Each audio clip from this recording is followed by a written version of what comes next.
Welcome to another episode of Get Wisdom. I'm Brian Kelly, along with Carl Mollison, founder and director of the Get Wisdom Project. Carl, our show this week is Creator Reveals How to Master Your Own Mind, Part 2. So if you missed Part 1 last week, be sure to check them out in the archives of Voice America. But we're here, we're Part 2, and we're ready to get on with it. All right. Well, we're halfway there, at least, if you've been in touch with us. And we're going to round things off today with a deeper discussion of what it means to master your mind, and particularly with respect to what has often been called enlightenment through the ages. It's kind of an Eastern term, but it's an apt term because it depicts the journey we all go through in maturation, learning about life, growing up, learning about the world, and finding our own place in it. That's also a spiritual journey. And unfortunately, we have opposition. We're dealing with darkness in our realm, if you hadn't noticed. And we've talked about this on and off in every program in one way or another. We have dark spirits who mess with us and attach to people. And we also have an extraterrestrial problem. They are controlling a lot of things behind the scenes. And much of what you see play out on your TV screens is because they're manipulating people's minds. So we want to share some aspects of that with you because this is a very serious problem. We're having serious trouble right now globally, and they're involved in it. So let's just talk about the mind today and what we can do about the current state of affairs. Indeed. Well, let's get on with it. You asked Creator, is an aspect of the complacency induced by extraterrestrial mind control manipulation purposely intended to harm people through creating boredom, lack of motivation, and leading to life outcomes of unfulfillment? All right, and this is what I channeled from Creator's words. This is a good insight in appreciating that the creation of boredom on the part of human beings is very destructive. And the whole spectrum of a dulling down, a loss of keen insight, interest, and passion for many things in life, and a retreat to a more passive secondhand involvement, such as focusing totally on entertainments and being a passive watcher of television without active intellectual pursuits, not only dulls the mind, but keeps the programming coming and inundates the viewers with a relentless manipulation at a subliminal level. This is very much designed to wall people in and minimize their reach through a dimming of the senses and the faculties. This is why people who are not even programmed specifically with some agendas can watch an egregious display of bizarre ideological-based conduct and yet be complacent, even if they do not agree with the perspective on display. This is wholly unnatural, and it is a stifling and a diminishment of all who are influenced in this way. But yet it is widespread and has been predicted for many years that this would be a means of control of the populace. It is happening now in earnest. You know, I can see shades of that in myself, Carl. I like to think that I'm somebody who's making every effort to stand strong, but, you know, I sit back and look at all this depravity and unmoved in many cases. You know, it's kind of alarming to see it myself even. Well, the deep, dark secret of all this is that there is an ongoing subliminal manipulation 24/7 through all of the media. It sounds like a paranoid fantasy, but we're talking about realms that are way ahead of us technologically. The Anunnaki civilization is almost 5 billion years old. We've been around a little more than 100,000 years. We've only had advanced technology for 100 or so of those years. So imagine if we'd had advanced technology for 1,000,000 years or 1,000,000,000 years, how far advanced we might be and what we'd be able to do. So that's what we're up against. And breaking out of the complacency is a tough thing. But yes, with a spiritual approach, it's possible. Well, let's get into that a little bit more. You asked Creator, when Creator speaks of standing strong against the onslaught of interloper mind control, are we really talking about standing strong against our own deep subconscious mind? and its unfortunate tendency to listen to the entreaties of the interlopers with naive trust and gullibility? And Creator tells us this is literally true. Because of the disconnect, the deep subconscious becomes in many ways a hindrance because it is vulnerable to manipulation through mind control subjugation to develop many erroneous and self-defeating, limiting beliefs about the self-worth of the person, their lack of power, and dim prospects for achieving happiness and success, and so on, depending on the particular levers the interlopers wish to use to disrupt a person's life and diminish them.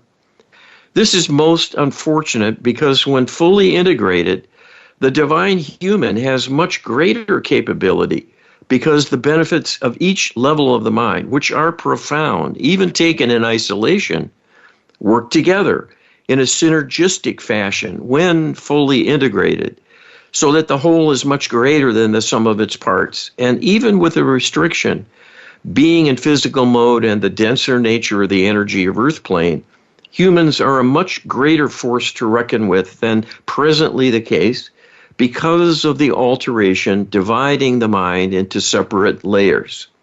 I know we've talked about this in many shows and episodes in the past about the deep subconscious, but just to reiterate, we all have this deep subconscious that communicates with us only emotionally. It's not able to communicate in a direct fashion with the vast, vast majority of us. There are some exceptions, I imagine. But the interlopers can communicate with it directly. And so when we feel these emotional upwellings, we're not aware that there's this whole dynamic going on underneath the surface, and it's quite diabolical. Yes, and it also explains why people are so messed up, why they have so many inner conflicts. They don't realize there's a battle being waged down below, deep in their subconscious. So as if we don't have enough to worry about, Carl. You ask Creator, when a being succeeds in standing strong, are they in effect training the deep subconscious to ignore the mind-controlled communications in the same way that a well-trained guard dog will ignore a raw steak tossed at it by a would-be trespasser? Creator tells us, in some respects, this is true. It is always the case that to remain composed, calm, and have needed self-control, there must be a very rapid sorting and assessment of competing thoughts about what is unfolding to reserve judgment, to not go off half-cocked, so to speak, and allow oneself to be triggered into panic mode unnecessarily, or even to move towards taking a rash act that would turn out to be inappropriate. For example, to strike first when there may simply not be enough information to fully understand that an unfolding situation is not truly a threat but an opportunity, and does not call for an attack, but rather a full hearing of the other party and the issues at hand before responding, and so on. So there are many factors involved in how one operates that will be governed by the ability to ride herd on the parts of the mind that might be shaped more than others by dark experiences and traumatic events, to inculcate dark beliefs as a result. Beliefs in one's own vulnerability, one's own weaknesses, one's lack of authority, lack of power, and so on. When one is standing strong, it is because they are enough in divine alignment to be raised up by the flow of love and light coming through them. In a sense, they are being empowered in the moment by Creator's love force energy, and that transcends who they are as a human in the physical. You are inhabiting a kind of remote outpost still connected to your soul, but with various filters and potentials for diminishment of fuller awareness and sources of energy and knowledge that could be brought to bear to help in an emergency, but may be difficult or slow to arrange.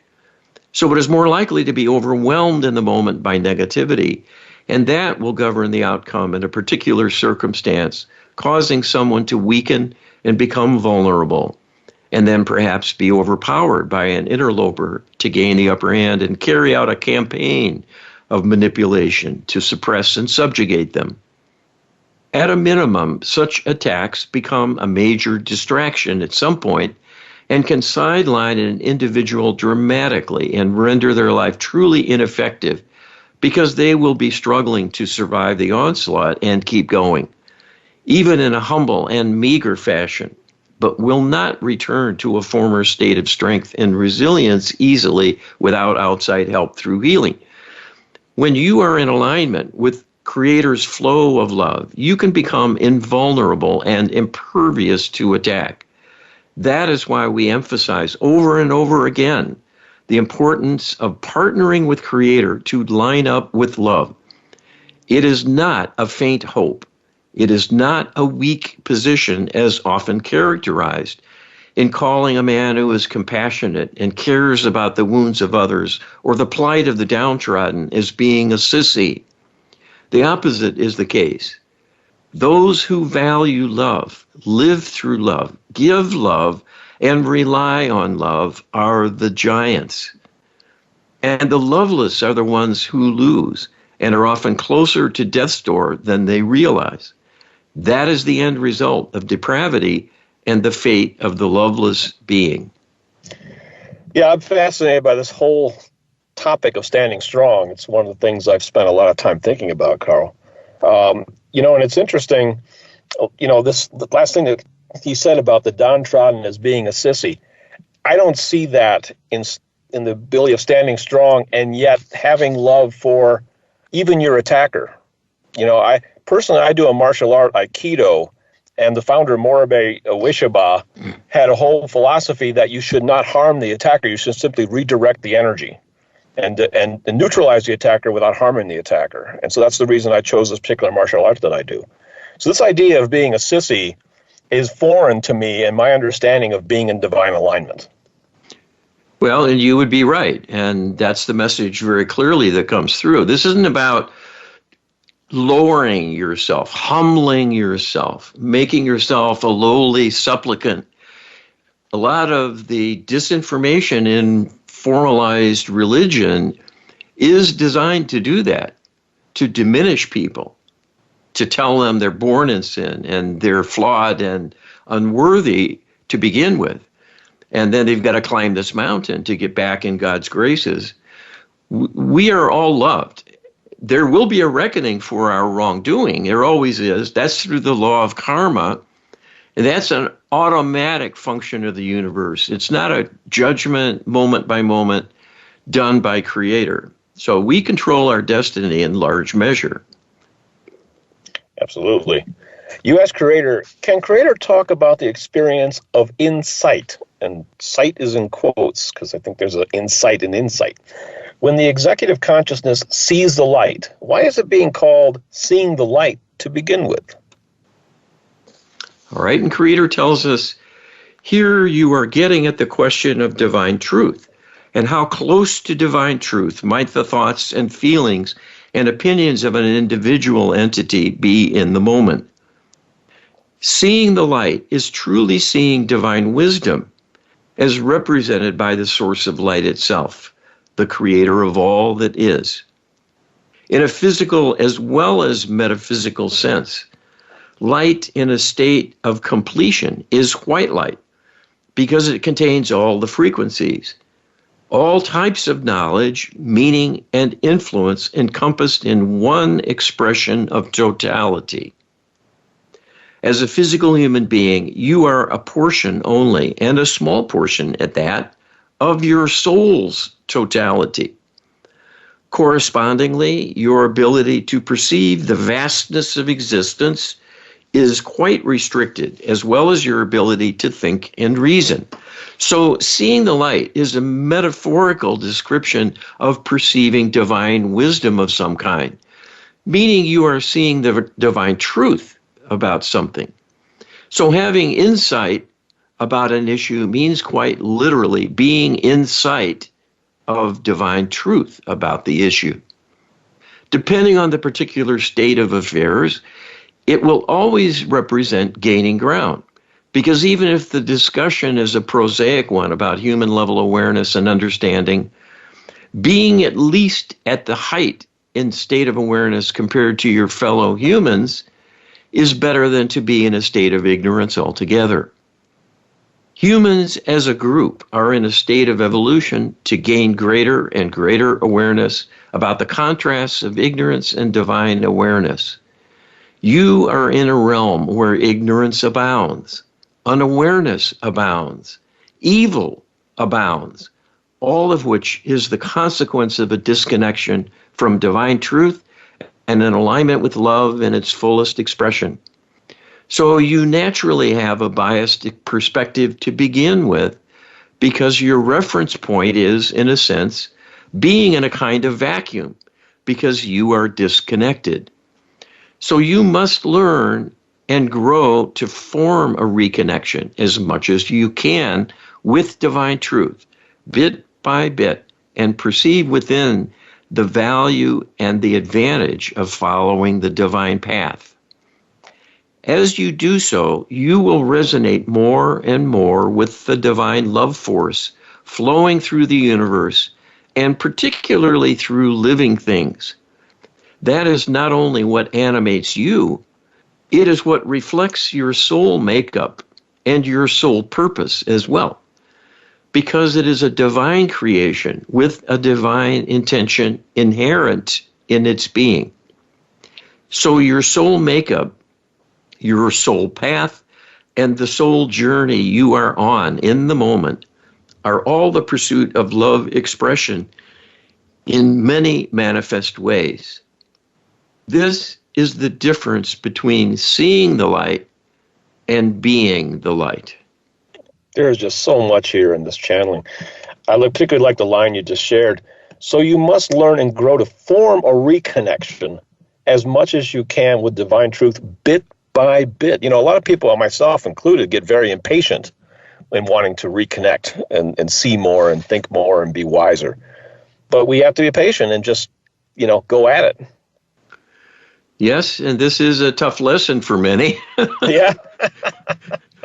We have lots of flaws. We've got warts. We've got all sorts of strange quirks, idiosyncrasies, false beliefs, bad habits, and a dark karmic history from multiple lives of struggling and often failing, being victimized again and again and again, falling short, not having enough strength to cope, and crumbling. And all of those things weigh on us very heavily, and not to mention those who are tempted to be a perpetrator now and then. And we've all almost certainly had our innings trying out that lifestyle. And unfortunately, that might help you stay on the top of the heap during your life. But what about the next life? You might come back and be a victim of a perpetrator as a karmic rebalancing forced on you by the workings of karma. So there's no way to escape being out of alignment. You're going to have to reckon with it. Yes. So I think the urgent message here is figure this out. Get on board with it, because it's why you're here. It's what you're forced to deal with. And it's the best way to navigate and connect to your true purpose and make your life count in some way. Take a proactive approach to your spirituality, not just a passive one. Yes, and that is mastery of your mind in an absolute sense. I don't think there's anything better you can do with your time, efforts, and sometimes money is needed as well to get healing. Indeed. Check us out. You have our healing services at getwisdom.com. Up on our menu, there's healing. You can check out all that's available. We'll be right back right after this. Welcome back to the second segment of Get Wisdom. We are talking about what Creator says about mastering our own mind, part 2. We had a show last week. If you missed that, be sure to go into the Voice of America archives and check the link, and you can check out the first half. But stick tuned and stick with us for the end of this one. It's going to get better, I think. Carl, you asked Creator, people talk about their truth. Is there such a thing? Or is there really only one truth, along with people's unwillingness to question and examine critically their own worldviews and assumptions compared to objective reality, in order to reconcile the sometimes blatant differences between the two? All right, and I'll give you a little bit of an abbreviated answer. This went on for pages. Most of these questions are lengthier in answer than we are able to share in the time available in this program, but we'll give you the main ideas. All right, so this is what Creator says about having one's own truth compared to the totality. There is no simple way to look at what you are posing with your question. It is truly profound. In a big picture sense, there indeed is a single truth. It is the sum total of reality at a given point in time. All the stakeholders taking part in an event within their local ability to observe it through the limited sensing of physical human, for example, will feel strongly about what is taking place in the moment in that location because they have a stake in things and their future will be governed to some degree by the success or failure of what happens. So it is impossible for people to see much beyond their own perceptions and their stake in things because of this inherent bias. An aspect of divinity is to hold a higher awareness and to be aware of the higher truth that is always inherent in everything that unfolds. That degree of divinity will determine to what extent people can see and identify with the truth others hold and their stake in what is unfolding, and how they might experience it and evaluate it according to its relative merits for them. And it might well be quite different than your own. Wisdom comes from appreciating that with an interchange, there are many perspectives, many consequences, and many potential interpretations, all of which will ultimately be sorted out by the law of karma in assigning an overall meaning to what transpires. This is how people ultimately will inherit their contributions to the universe, both good and bad. The fact it is delayed in its consequences is an aspect of the current paradigm underway. So this will not be felt in the moment as a force of nature because the day of reckoning will be somewhat distant. But as a consequence, it means there can appear to be many truths in the moment, even though they may be quite in conflict with one another. So what this means is there is an error of interpretation underway because the ultimate truth will reckon the situation differently and may reward the victim and punish the perpetrator, when in the moment unfolding, the perpetrator feels justified in taking something from another and seeing that victimization as just and well-deserved. The final arbiter will be the law of karma.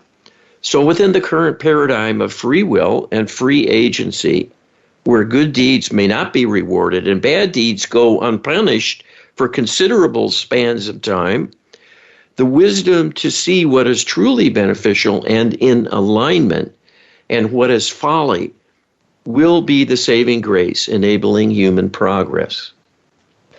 Amazing. We've learned so much in this project, Carl, that I'm thinking that it might even be time to do another show on karma because there's a lot of deep insights there, and Creator certainly shares a lot here. Well, it explains the human dilemma and why it's so difficult to find your way, and you don't get feedback sometimes until another lifetime about what you've been doing. And this is a unique orchestration within our galaxy, it turns out. This delay in the reckoning of karma. The rest of the universe, built-in feature.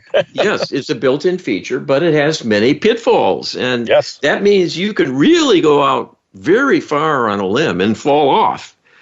And there won't be anything there to catch you necessarily, at least right away. It might be quite a long time before the universe comes around to teach you the full lesson of the risks you were taking. Yes.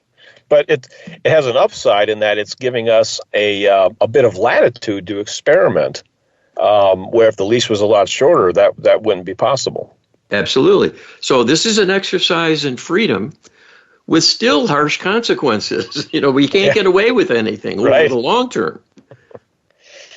And we all signed up for this, from what I understand. So you can only look in the mirror and you'll find the true perpetrator staring back at you in terms of why you're here.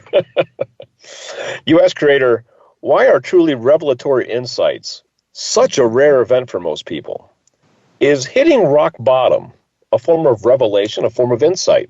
And why does it have to be such a difficult and protracted experience for most people? All right. And this is what Creator tells us. Many people have had this experience, unfortunately, or witnessed it on the part of a loved one. or watched a movie where someone had this sort of transformation after just surrendering, giving up. Yeah, my hand is raised too, Carl. So Okay, so we're all in good company. Creator says, this is a profound and insightful question and analysis rolled into one. In your soul level experiencing in the light, you are a part of Creator, literally, and as such, share the loftiness of divine awareness and divine totality of being. As a physical human, you are a fragment of the divinity you hold as a separate soul. But that is the purpose of physical existence, to give you an opportunity to see the contrast and be aware of the consequences of disconnection. That is what you face now with the problem of evil and the desperate need to overcome it, to restore everyone and everything within your galaxy to a high vibration in alignment with love. This is no small challenge, but depends on your ability to not only appreciate what is missing, but find a path to its restoration. That can only happen with a motivation based on an awareness of the problem's existence and the fact you have a role to play here to bring this about. Being in a state of disconnection interferes with all of the above because it leaves you as an island in a sea of ignorance.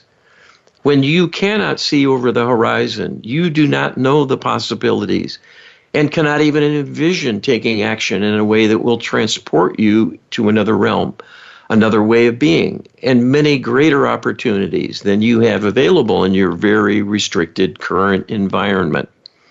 When you consider the totality of the soul and your diminishment as a physical human in the moment, bridging that gap is the progress of learning, growth, and enlightenment that will enable you to transcend the limitations of the physical and embrace the idea of having a role to change not only your destiny, but the destiny of the human family.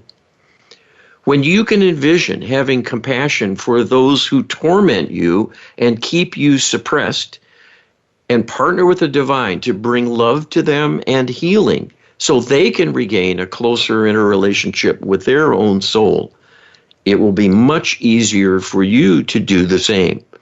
And this will change everything about your current circumstances, and you will move into a new reality.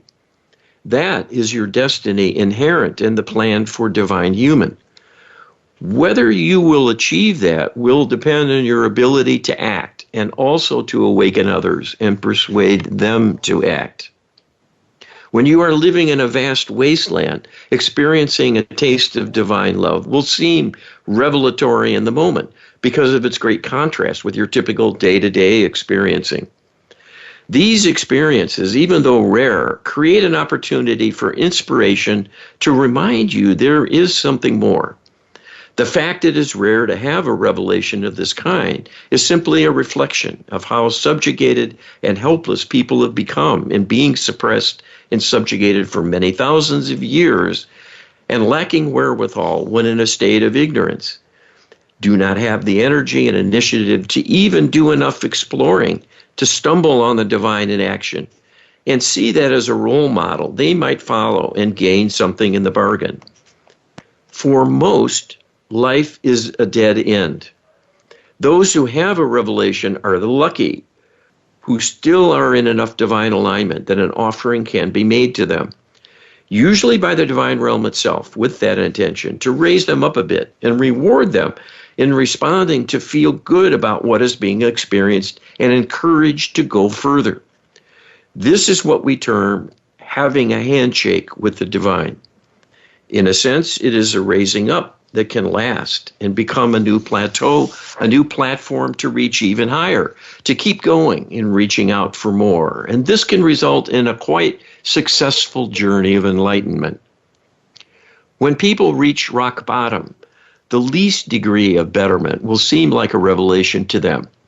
So often it is not something so profound, but rather representing the vast gulf between their state of despair and humiliation and even the thought of something normal once again. That is truly profound by way of contrast, and so there is often a new beginning that results from hitting bottom. When people finally let go of holding on to their self-abnegation and negativity about the world and give up the struggle, and by surrendering their fight against change, feeling that will threaten them further, they can open up and allow change to become possible. This is when the divine can answer a request for help at long last. And in raising them up, it will seem like a miracle. And of course, truly is in terms of what is taking place. The interaction of God with a physical human for their betterment in an expression of divine love. We see all of humanity having much room to grow. We do not wish for them to hit rock bottom in order for this to happen. You can use the awareness of such experiences to know that no matter who you are or where you are on the spectrum of possibilities, there is always something better you can have if you want this to be so, and you reach out to the divine and ask for help to bring you along to attain the advancement it represents. You are all loved and supported, but to the extent you yourselves allow. It is your responsibility and obligation to make the first move. We are always there and waiting and will respond with love each and every time. You know, Carl, I think you and I are spoiled, and so is everybody else listening to this, because Creator's treatment of hitting rock bottom is just amazing. It's just truly, truly profound in its description. Well, it's a profound experience for those who go through it. The lucky ones are those who can look up and see a flicker of light, a flicker of a divine outreach, reminding them it might not be all over. There might be a possibility of turning things around. There is a path. Yes, there is a path. We're going to show you that path. We're going to put a little light on it for you. And I think, another profound lesson is that, Creator even said in this channeling that a lot of people are on a dead end. They're not going after revelation. For a lot of people, revelation is something that just happens to you out of the blue. You're sitting back and you're surprised by it. But my experience is not quite the same as that. I'm not, sometimes it is a surprise to get a revelation, but I think you have to kind of be proactive in going after or setting the stage to allow it to happen in your life. Well, it's very true. Like everything else in your life, there is an action step required. You must do something. You cannot be passive. That gets you nowhere. That's what movement is an important feature of your day. Right. You must rise from your bed at some point if you want to accomplish something in the greater world. So this is not shocking. But the other message in here is not only personally are there things for you to do, you're also responsible for the human family as a member. And there's tons of work needed, and it's primarily because so many are still asleep. And it's really why each and every person is here to participate in that awakening. Indeed. An interesting insight I have, Carl, is that, me and you are kind of similar in a way in that, we came to our roles in the Get Wisdom Project after many, many years, even decades, of searching in more, ordinary ways for answers to our spiritual questions. This is not the beginning of a journey. It's more deep into the journey, and so you have to chase the goal and really work at getting the answers any way that you can. And when you make that effort, Creator and the divine realm and your higher self and everybody else as part of your soul group are going to respond in kind after a while. And you can end up in the situation that both Carl and I are in, where we're getting profound answers on a frequent basis now. Revelation is happening with us every week. Yeah, and every day in many cases. And we have more than we can share. I'm behind in updating our own database of questions and answers. It's over 2,000 pages of material at this point. We ask about all kinds of things. And a lot of it's not pretty. It's a tough message in many respects. We're in serious trouble here. Yeah, and we that's are. why we're bothering to do this. This is an outreach to awaken the world community. There is spiritual work to do to save humanity, literally save humanity. People don't want to hear that. And, you have enough to deal with your own personal sphere of influence and your own burdens, making a living, taking care of loved ones, and so on. But there's always more you can do through prayer and through a healing outreach and a request for healing. And if you do so, especially for the perpetrators among us, it will save everyone else in the doing. Absolutely. So this is something people are completely ignoring for the most part. Yes. Those who are religious and who pray often spend a lot of time expressing gratitude and doing worship, which is all well and good. But Creator already knows you're grateful as you have those thoughts. Right. and you're not doing something to help yourselves. So that's the piece that's missing. This isn't selfish. Sorry, Carl. We're going to come back and explore more of that about why healing is the key to gaining mastery of your mind when we come back right after this. Welcome back to the final segment of Get Wisdom. We are talking about mastering one's own mind with Creator's help. Carl, you asked Creator, how can the Lightworker Healing Protocol and dedicated prayer work enable and accelerate the quest to master one's own mind? All right, very central and to the point. Here's what Creator tells us. What has run through this discussion of mastery of the mind are many examples of being out of alignment with divine principles and the consequences for happiness and well-being, with the backdrop of evil abroad in the land seeking to drag you down, diminish you, and overwhelm you if that is allowed to happen. So there is great room for improvement for the world as a whole and the human family as a whole, given you are all intertwined and involved with one another and interdependent as a result, whether you realize this or not. You will be held back and diminished by the least among you, even as you are raised up and enhanced by the greatest and most effective members of your family in their ability to give and receive and share love. Given the state of depletion, complacency, and diminishment, there is much to be gained through partnering with the divine and doing so in earnest through daily prayers, to ask for divine grace, to improve your life in all ways, and to not only advance, but to be protected, supported, inspired, guided, and healed in the bargain.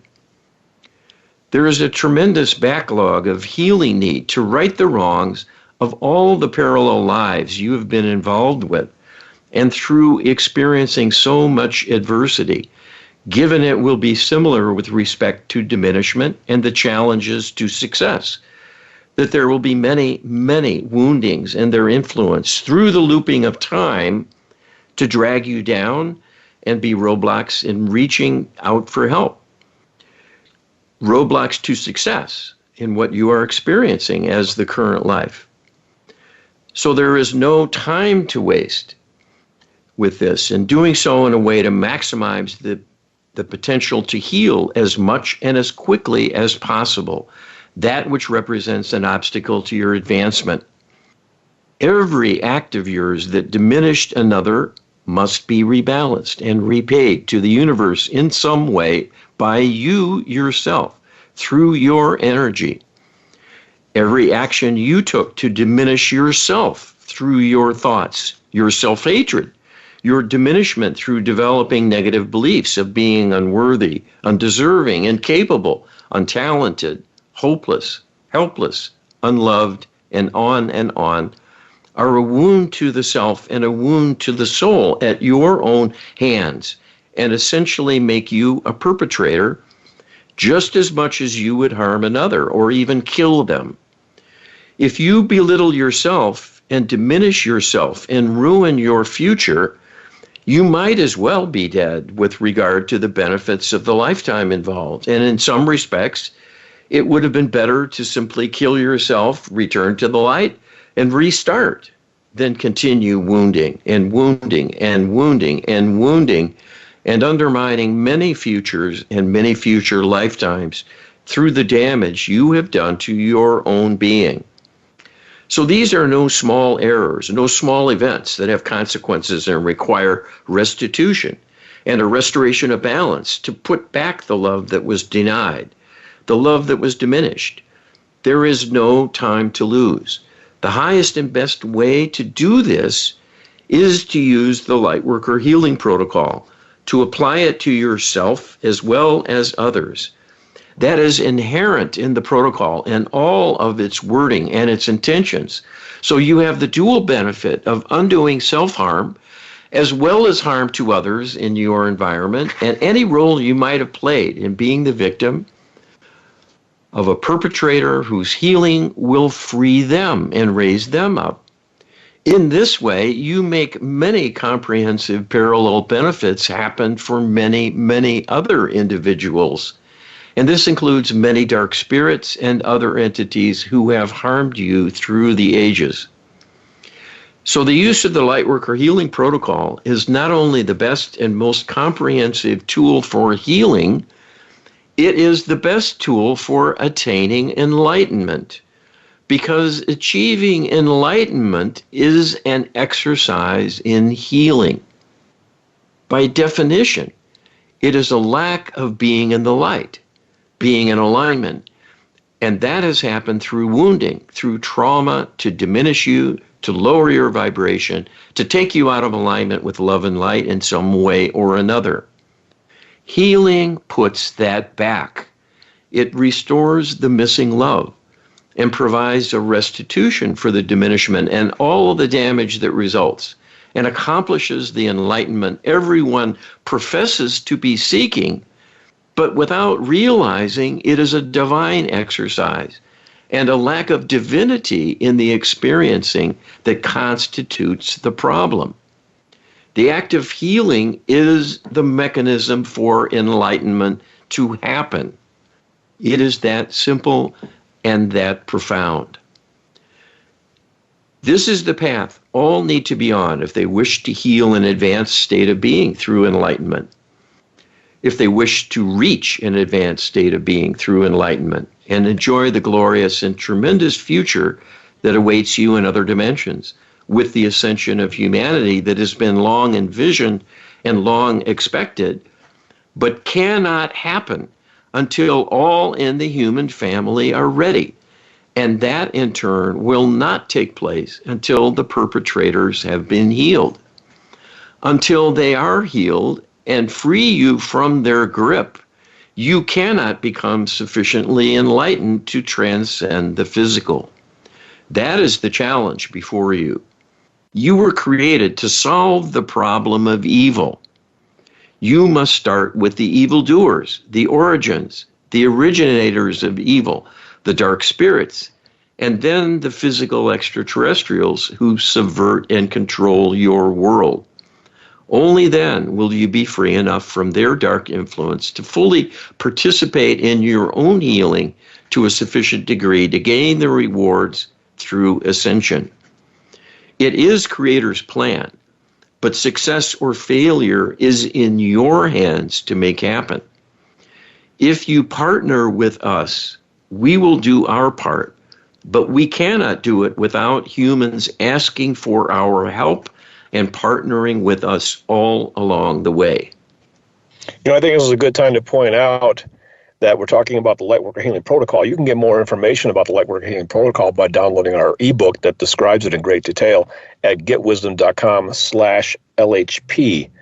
The other aspect of this question was, dedicated prayer work. Obviously, not everybody even knows what the protocol is, but today, right after this show, you can do prayer work for protection and healing. And, we have a global threat now, Carl. This coronavirus is quite alarming. And I know I feel better when I reach out and simply say a simple prayer, asking for the divine realm and creator to protect me and my family. Yes.